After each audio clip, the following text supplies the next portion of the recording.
Good morning, dear students.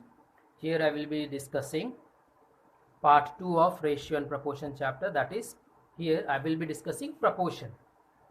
Now, in lecture 1 and lecture 2, I have discussed about ratio and some of the problems that are given in our book. Here I will be discussing proportion. Now, proportion means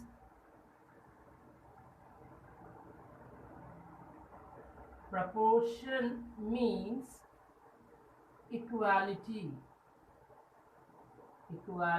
of two ratios. Suppose I have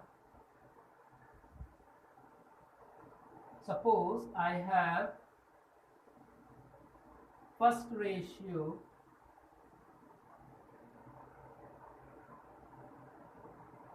as 2:3, second ratio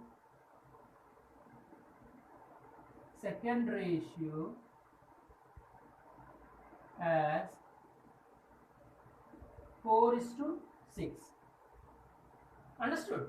If these two ratios are there, are these two ratios equal? Suppose I will write 2/3 is equal to 4/6. 2 2s are 4, 2 3s are 6. So 2/3 is equal to 2/3. Hence, if we get that first ratio is equal to second ratio, if we get first ratio is equal to second ratio, then we can say that the ratios are in proportion.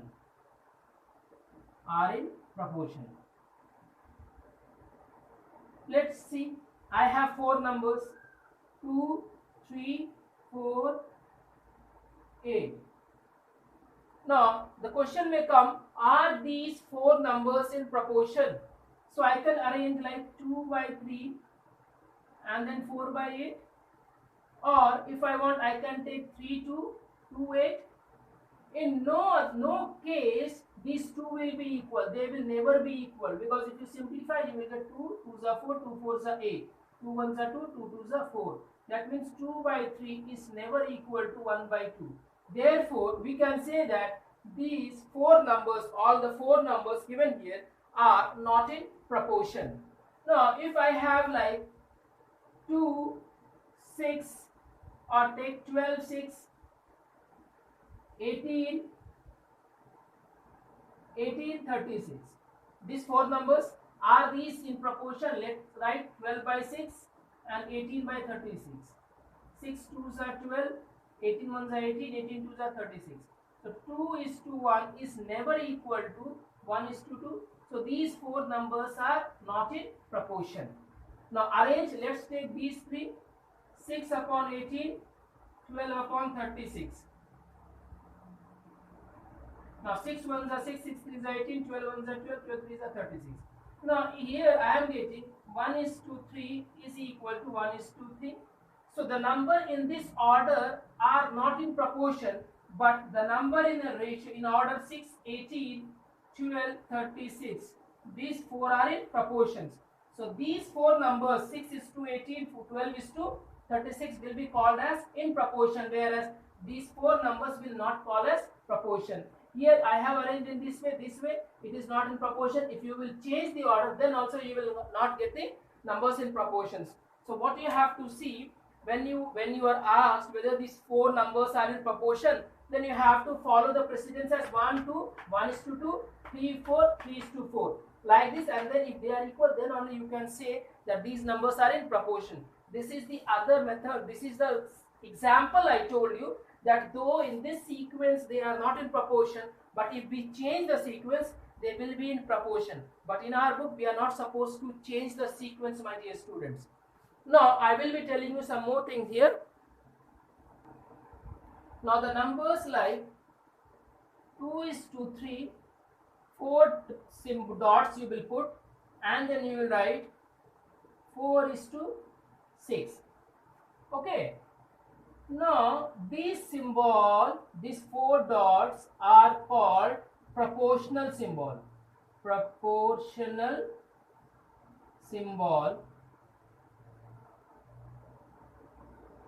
which is replaced by equal to, that means 2 by 3 is equal to 4 by 6, 2 2s are 4, 2 3s are 6. So 2 by 3 is equal to 2 by 3. So this proportional symbol is replaced by equal to when they are in proportion. Now second thing, that these two terms, that these middle terms are called as, here 3 comma 4, these are called mean terms, whereas 2 comma 6, this number are called extreme terms. Extreme terms. Okay, extreme terms. Now if they are in proportion, if the given number in proportion, the question asks justify whether these four numbers are in proportion, then what you have to do, you have to multiply the mean term. Product of mean term is equal to product of extreme term.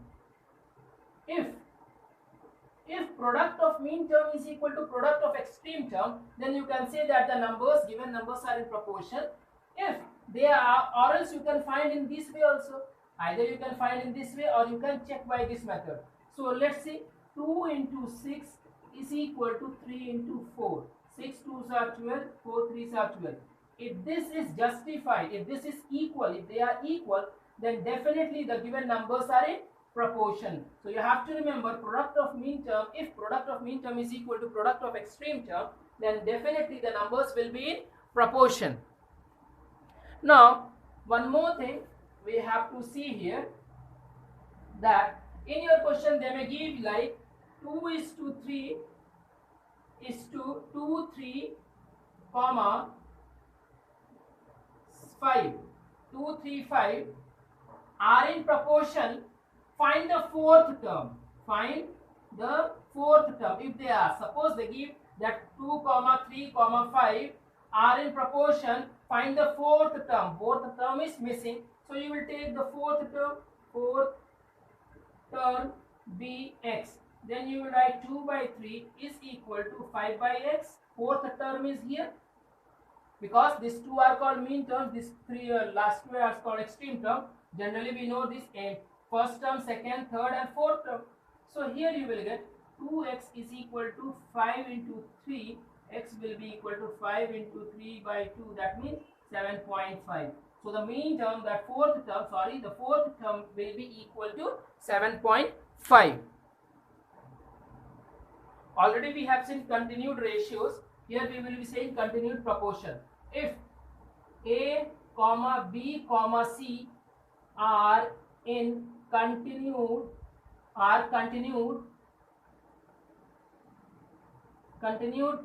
proportion, then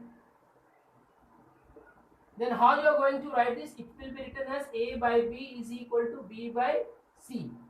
Okay, if they say that the given three terms are in continued proportion, then you have to write A by B is equal to B by C. Then from here you will get B square, or you say B multiplied with B will be equal to A into C. So B square will be equal to AC. B will be equal to root under of AC. Now you see, this B is called as mean term. Mean proportion, sorry, not term, proportional. Mean proportional.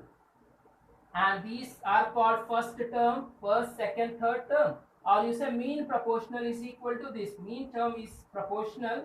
Mean proportional is equal to product of first term and third term.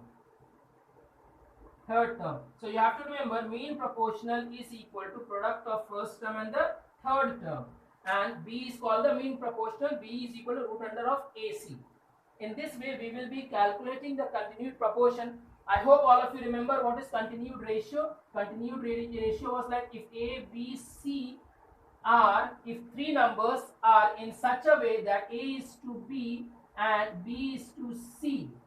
A is to B ratio and the second ratio is B is to C are equal, then they are said to be continued proportion, and these ratios was said to be continued ratio because A by B, same B was carried there. So this was called as continued ratio. Continued ratio and continued proportion, the difference is of equality. When three numbers are in continued ratio, they will be copying this. The second term will be copied here, will be same.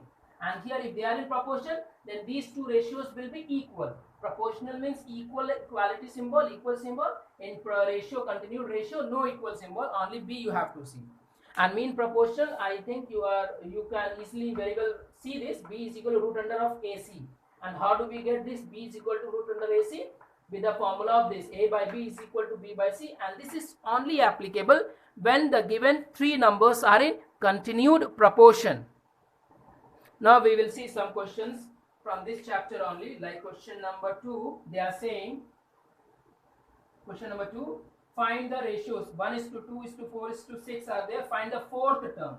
Find fourth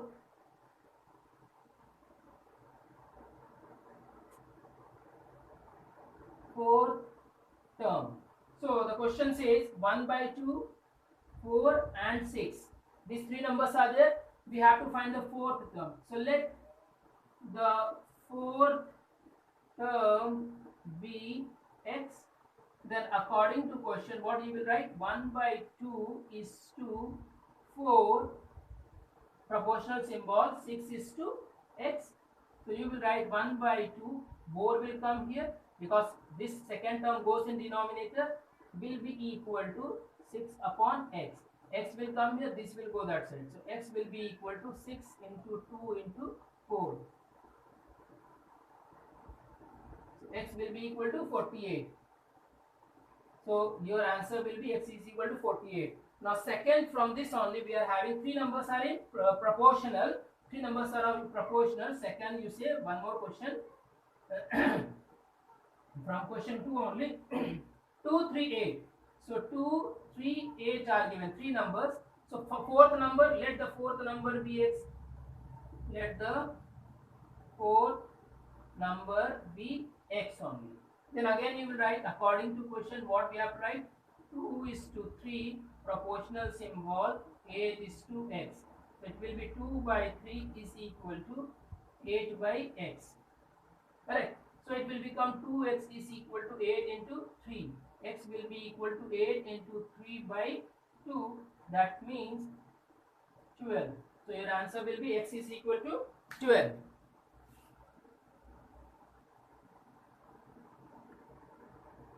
Now question number 3 you will see, my dear students, like it is given 3/9 bears the same ratio as 13 liters to 6 liter, means 3/9 liter. Question number 4 they are saying that 3/9 bears the same ratio as 13 liter bears the ratio with the 6. So we will write 13. How much is there? It is 3.9. So let the unknown number be x. Then according to question, 3.9 bears the same ratio, means 3/9 upon unknown number will be equal to 13 liter upon 6 liter. Liter will be cancelled. Now you see, we have to find the value of x. So I can write 13x is equal to 3.9 into 6. Cross multiplication, 3.9 into 6 by 13x. X will be equal to 3.9 into 6 by 13. To remove this decimal, I have to multiply with the 10 in denominator. 13 3s are 39. So here it will be 18 by 10, which will be equal to 1.8. This will be your answer. Now question number 4. After that, 1.8 here kg. Why it is kg? This side it is liter, this side it is kg. And one more thing I forgot to tell you, that in proportion, like in case of ratio, numerator and denominator should have same quantity, right? This is what we have seen in case of ratio. But in case of proportion, left hand side ratio should have same quantity, and this side, right hand side, ratio can be of other quantity. That means here we are saying kg upon kg, here we are saying liter upon liter. So we can compare these two quantities. But in case of ratio, if it was like kg upon liter, then that was undefined, that was invalid. We cannot do the ratio of two dissimilar quantities. But proportion can be done with two dissimilar ratios. This side the ratio will be of some certain other value, this side the ratio will be of other value. So we can find out the proportion of those two values, but ratio of similar quantity is not defined. I hope all of you are clear in this. Now question number 5 says, check whether the following numbers are in continued proportion. Question number 5 says to check whether the following numbers are in continued proportion. The numbers are 5, 25 and 125. If these three numbers are in continued proportion, then definitely it should follow like this. It should 5 upon 25, 25 will be repeated and 125. This equality should come. 5 upon 25, 25 upon this much. So you see what you are going to get here. 5 5s are 25, 5 5s are 25 into 5. So 1 upon 5 is equal to 1 upon 5. This is true. If this is true, then definitely 5, 25 and 125 are in continued proportion. Now the other method, this is like method 1. Method 2, if you want, same, you can find out the mean proportion. Now mean proportion will be the middle term. Middle term means 25. So you write first formula, b square, b is equal to root under of AC. This you know. Now you write here, b is 25 root under of AC. That means 5 into 125. Now you find out the value.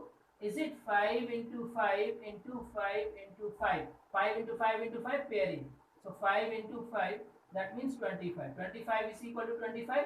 So yes, you can say they are in continued proportion by calculating in this manner or by finding the mean proportional. If you are getting both sides equal, then you can say that the given quantities, the given numbers are in continued proportion. And my dear students, all the remaining sums you can easily solve in this method only. I have gone through the questions. The questions are very easy. It is of your level only. You all can very easily solve if you will pay attention to the exercise, if you pay attention to the examples, and of course if you watch the videos that I have uploaded, all the 3 videos, whichever number, all the 3 videos, you should watch it properly again, twice, thrice, so that it will get into your mind. You will be able to understand. And I think I have solved more number of questions for you all, so that it will help you a lot. It will give you some support while calculating the answers, while calculating the numericals. Thank you.